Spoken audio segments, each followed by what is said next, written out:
Sejak awal sejarah, manusia mencari jawaban tentang asal-usul alam semesta, kehidupan, dan moralitas.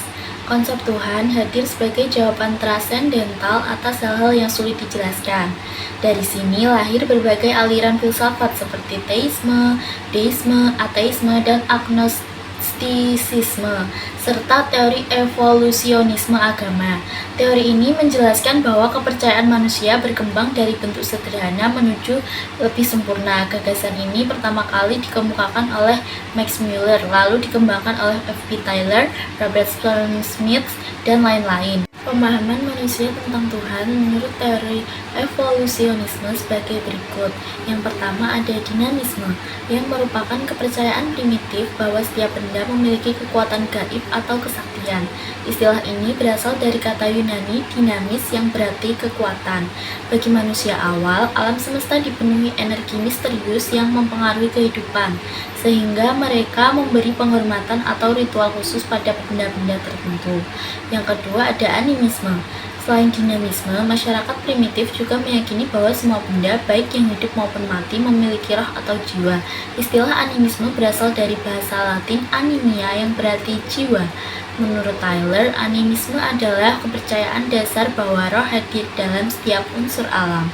Yang ketiga ada politeisme, yakni kepercayaan yang pada awalnya dianggap memadai, namun lama-kelamaan tidak memberikan kepuasan karena terlalu banyak roh dan kekuatan yang disembah. Dari sekian banyak roh, beberapa dianggap lebih kuat dan akhirnya disebut dewa. Konstruksi pemikiran dari animisme dengan konsep panah yang mengalami peningkatan status dari kekuatan gaib menjadi roh yang juga memiliki kekuatan gaib.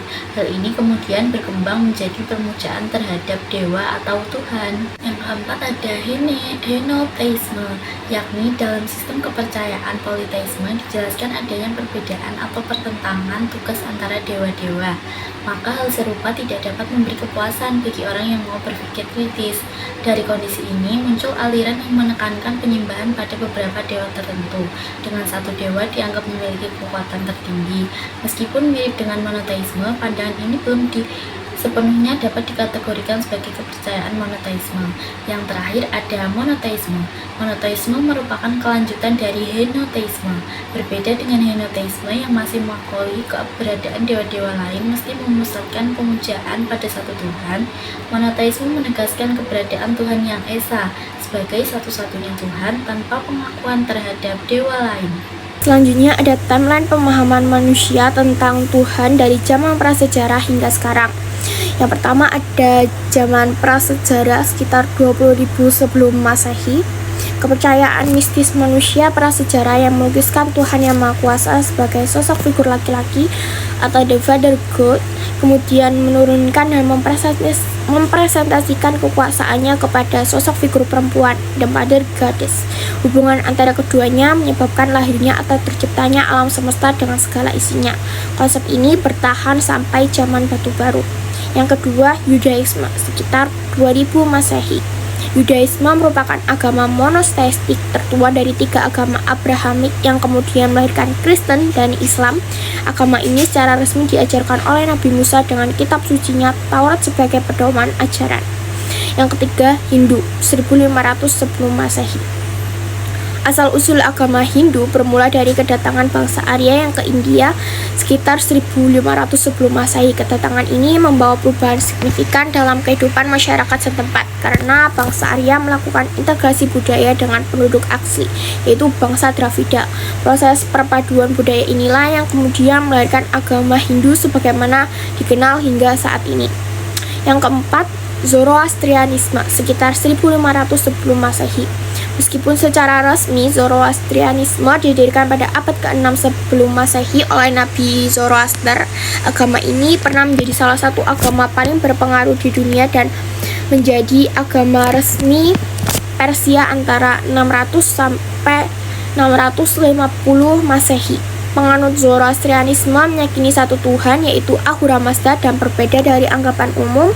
Mereka bukanlah penyembah api, meskipun api memiliki peran simbolis dalam ritualnya.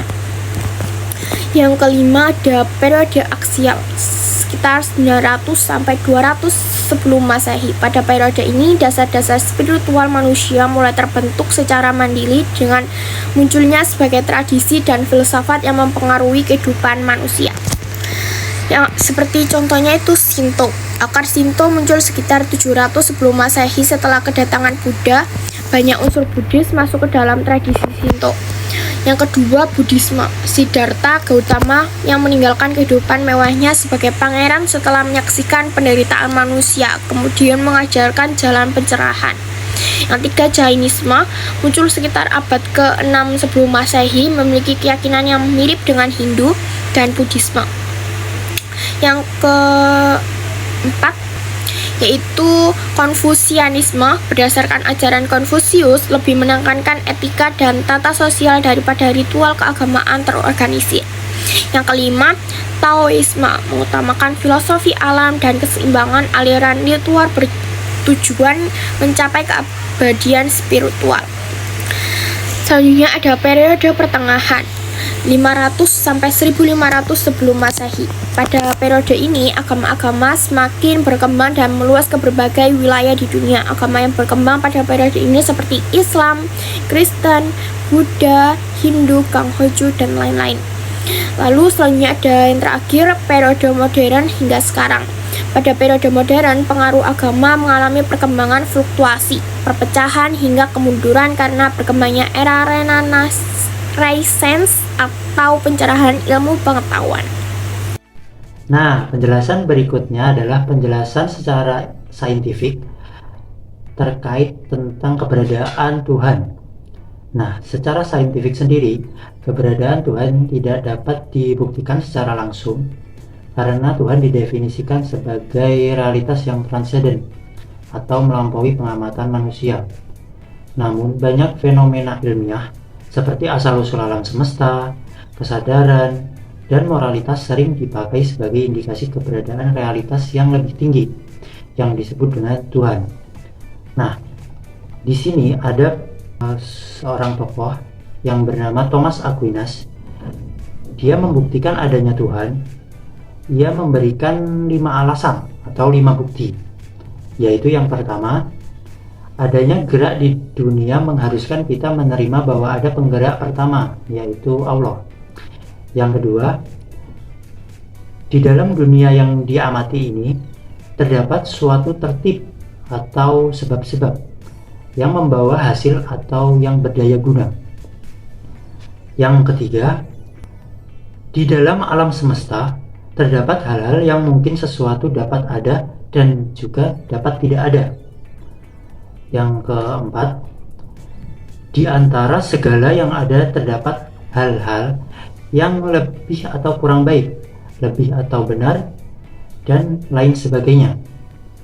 Yang kelima, yang terakhir, kita menyaksikan bahwa segala sesuatu yang tidak berakal, seperti umpamanya tubuh alamiah, berbuat menuju kepada akhirnya atau meninggal istilahnya.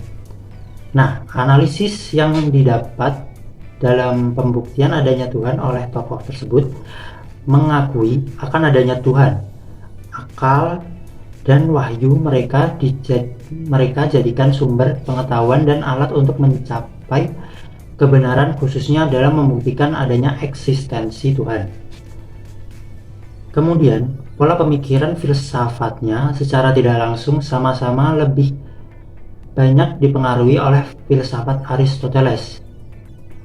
Mereka berdua berhasil mendamaikan dunia filsafat dengan dunia teologi dan lewat argumen kosmologisnya. Mereka membuktikan adanya eksistensi Tuhan dalam teorinya tersebut. Nah, sekian, kurang lebihnya mohon maaf. Wassalamualaikum warahmatullahi wabarakatuh.